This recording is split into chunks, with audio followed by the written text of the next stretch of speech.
It's been the worst time of my life, Joe. If somebody accused me of raping them or hurting them, I have a 22-year-old daughter. I would never hurt anyone. Breaking news has shaken Hollywood. Clifton Powell's sentence is final. From a tough childhood in Southeast D.C. to blockbuster roles in Friday and Ray, Powell built a name that fans knew everywhere. But scandals, shocking accusations, gambling, divorce, and discrimination nearly destroyed everything. Was this the end of a career or the start of a darker truth that Hollywood never wanted you to hear? The final verdict is here, and it changes everything. Let's find out. The shockwave. Has Hollywood just lost Clifton Powell? Breaking news out of Hollywood has stunned fans and industry insiders alike. ABC has reported that Clifton Powell's sentence is final, and the announcement has left many wondering if one of the most recognizable faces in film is now facing the end of his career. Clifton Powell is a name you may not immediately recognize, but his face is unforgettable. For more than 3 decades, he has appeared in film after film, building a reputation as one of Hollywood's most reliable character actors. His breakthrough came in 1993 with Menace to Society, a gritty urban drama that captured the harsh realities of street life. Powell's role in that film earned him attention for his raw energy and ability to bring authenticity to the screen. Soon after, he became a familiar presence in the Friday series, where his sharp timing and comedic delivery made him a fan favorite. Powell had range that few could match, moving seamlessly from hard-edged dramas to light-hearted comedies, proving that he could inhabit almost any role he was given. By 2004, Powell had cemented his reputation when he appeared in the critically acclaimed biopic Ray, starring Jamie Foxx. His performance was so strong that it earned him a nomination for an NAACP Image Award, placing him in the spotlight alongside some of Hollywood's most respected actors.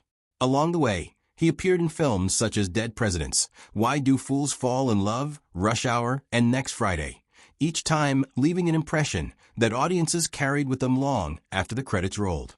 Over the years, Powell amassed more than 100 credits across film and television, becoming the man Hollywood called when they needed someone unforgettable, whether it was a villain, a father figure, a hustler, or even a cop. What made Powell unique was not just the volume of work he took on, but the versatility he displayed across genres and styles.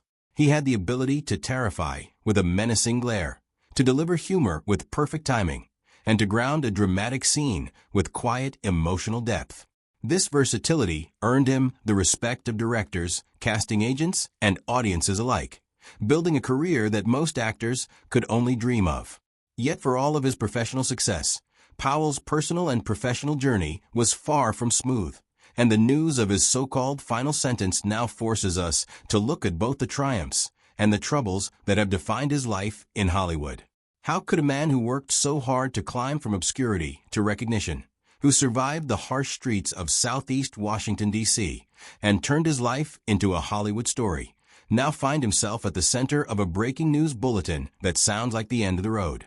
The contrast between success and downfall has rarely been so stark. On one hand, Powell was the actor who seemed to be everywhere, appearing in blockbuster films and cult classics alike. On the other hand, his off-screen struggles and controversies were mounting, creating a parallel story that was far less glamorous than the red carpets and flashing cameras suggested. This is why the announcement of his final sentence carries such a powerful weight. It's about an entire career being put under the harshest light imaginable. Hollywood has seen many scandals before, but this case raises the question: when the industry and the public make up their minds, can a man ever truly recover? The case that nearly ended everything. Newly resurfaced details confirm that Clifton Powell's long-running legal battle, which first began more than a decade ago, has now been finally settled, with no criminal charges upheld. For years the story was whispered about, but only now is the full picture clear. A man once known for his commanding presence in over 100 movies found himself brought to his knees. But the most disturbing part of this saga is how much damage had already been done long before the courts made their decision. How does an allegation with no proven foundation nearly destroy the career of a man who fought so hard to build his life? And more importantly, what does this say about the power of public opinion in the world of entertainment? The ordeal began in the late summer of 2011, when a woman using the pseudonym Keontae Myers came forward with shocking accusations against Powell. According to her claims, an encounter in a hotel room in New Orleans crossed a line, beginning as consensual and then becoming, in her words, too aggressive to continue. She alleged that when she asked him to stop, he ignored her request and carried on regardless. Myers, who at the time worked as a cocktail waitress at Harrah's Casino, filed a complaint that quickly spread to the press. Outlets such as TMZ picked up, reporting on the incident in blunt headlines that left little room for nuance or interpretation. For Powell, the sudden shift was devastating. Overnight, the actor who had made audiences laugh in Friday and moved them in Ray was being painted in an entirely different light, with his name linked to one of the most serious allegations a man can face. From the very beginning, Powell denied the claims unequivocally. Through his representative, he issued a statement declaring that the accusations were false and that he intended to pursue every possible legal remedy against the woman who had made them. Yet once such allegations enter the public sphere, the damage begins immediately. Even though the original criminal investigation was dismissed for lack of evidence, the headlines did not vanish. Myers later pursued a civil case against Powell, seeking financial damages in excess of $75,000. This meant that even without a criminal conviction, Powell would remain entangled in a legal fight that could drag on for years, forcing him to defend not just his freedom, but his reputation. The civil case became the center of Powell's life, taking up time, money, and emotional energy. Unlike criminal court, where the standard is beyond a reasonable doubt, civil cases operate on what lawyers call a preponderance of evidence. This means that rather than proving guilt to near certainty, the question becomes whether it is more likely than not that the accusation is true. For celebrities, this creates an especially dangerous environment, because even a suggestion of wrongdoing can be enough to taint careers, regardless of what the courts eventually decide. Powell understood this clearly, telling interviewers later that the worst part was not the legal process itself, but the erosion of trust, the loss of work, and the realization that many people had already made up their minds.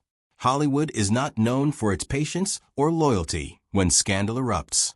The entertainment industry, worth billions, relies heavily on reputation and public image, and studios are quick to distance themselves from any actor whose name becomes controversial. For Powell, the impact was immediate. Roles he had already secured began to vanish. Producers grew hesitant, not wanting to risk negative press. Television appearances that once would have been his for the taking were suddenly canceled after only a few episodes. Powell himself recalled one specific show where he expected to appear in 7 or 8 episodes, only to see his part disappear after the second, with no explanation other than the cloud of allegations hanging over him. The emotional toll was even heavier than the financial losses. Powell described the period as the most painful experience of his life since the death of his father decades earlier. He explained that, as a father himself, the accusations cut deeply, not only because of what they implied, but because of how his own children might view him in the wake of such headlines. He maintained his innocence throughout, but he could not shield his family from the whispers, the rumors, and the doubts that followed them everywhere. When he walked down the street, he saw the suspicion in strangers' eyes. Online, anonymous comments painted him as guilty before any court had even considered the evidence. In a business where public perception often means more than facts, Powell had been effectively sentenced by the court of opinion. The civil case wound its way slowly through the system. For 4 long years, Powell lived under its shadow, struggling to maintain both his career and his personal life, while lawyers and judges debated the details. In 2017, the case was finally thrown out, with insufficient evidence to support the claims. By 2018, his own counterclaims for defamation and emotional distress were also dismissed, leaving the entire matter closed. Yet even in victory, Powell found himself grappling with a strange reality. While the courts had cleared him, Hollywood had not. This is the heart of Powell's tragedy, and it is where the phrase "final sentence" takes on its deepest meaning.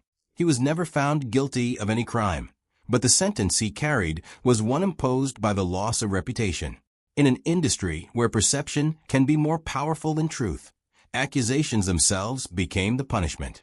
Looking at the facts, it is clear that Clifton Powell was never convicted of any offense.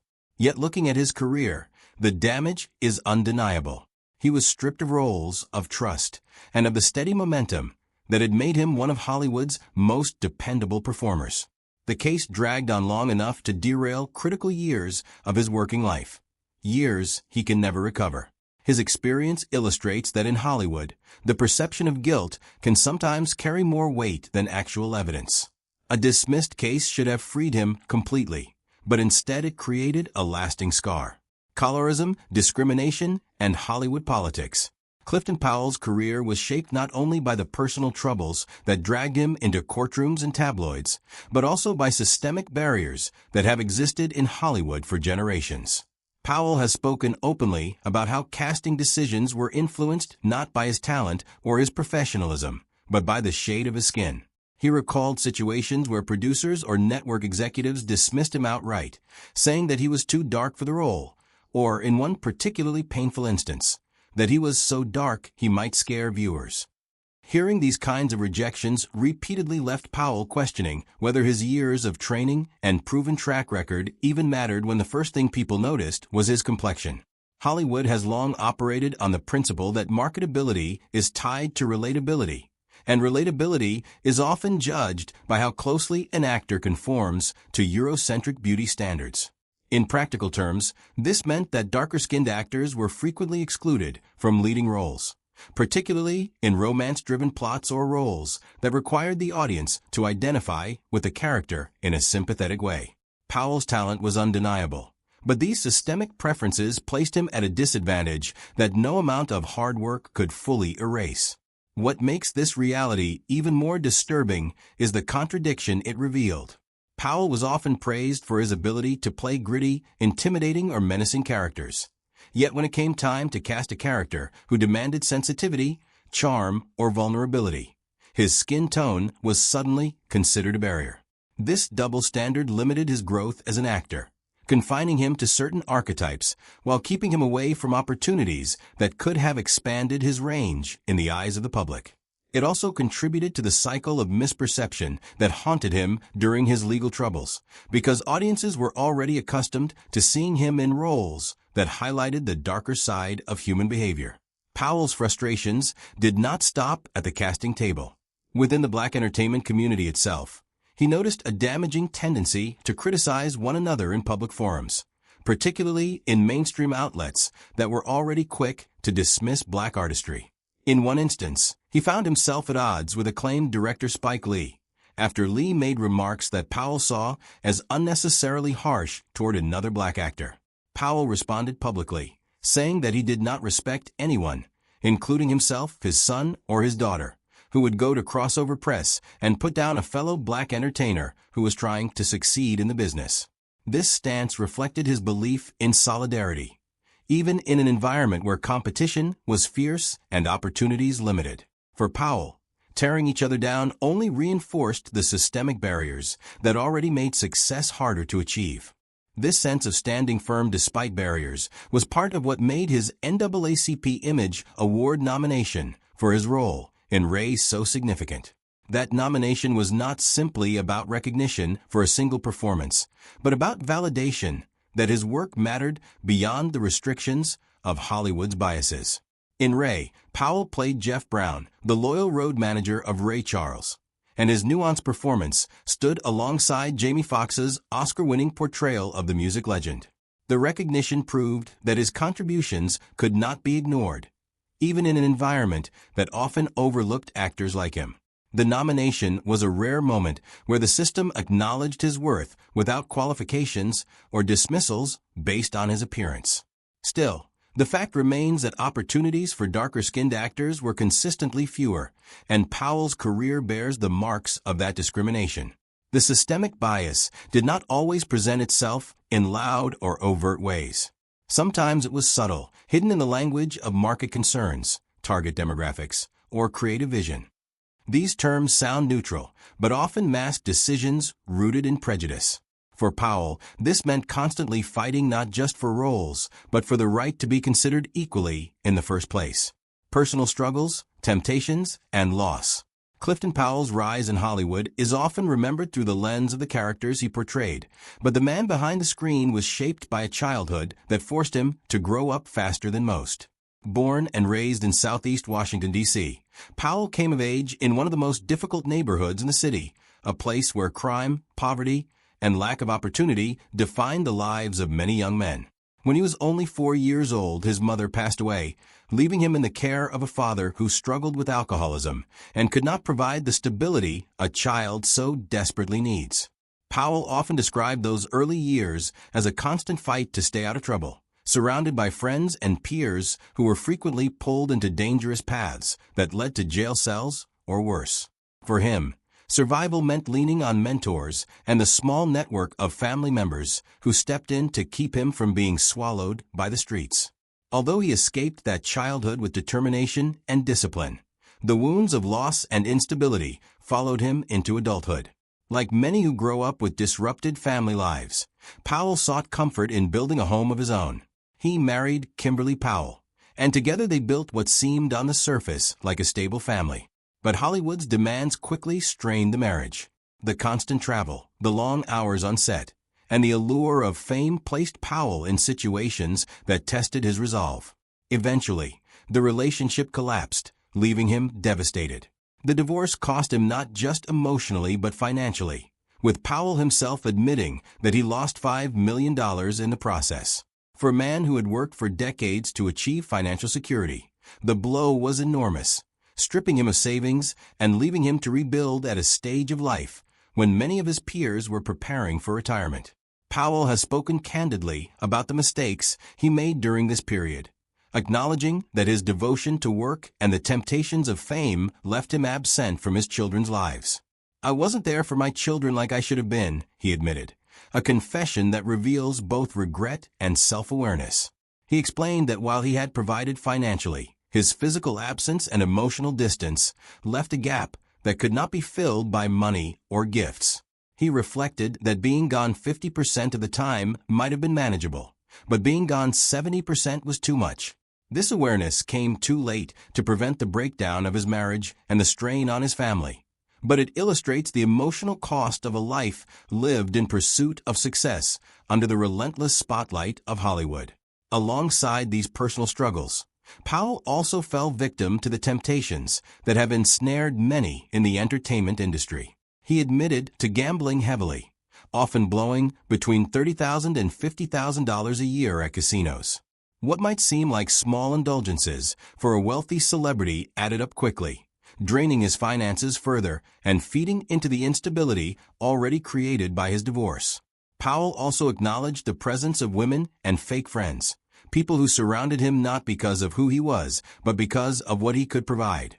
The lifestyle of constant spending, fleeting relationships, and shallow friendships created a sense of imbalance that left him increasingly vulnerable.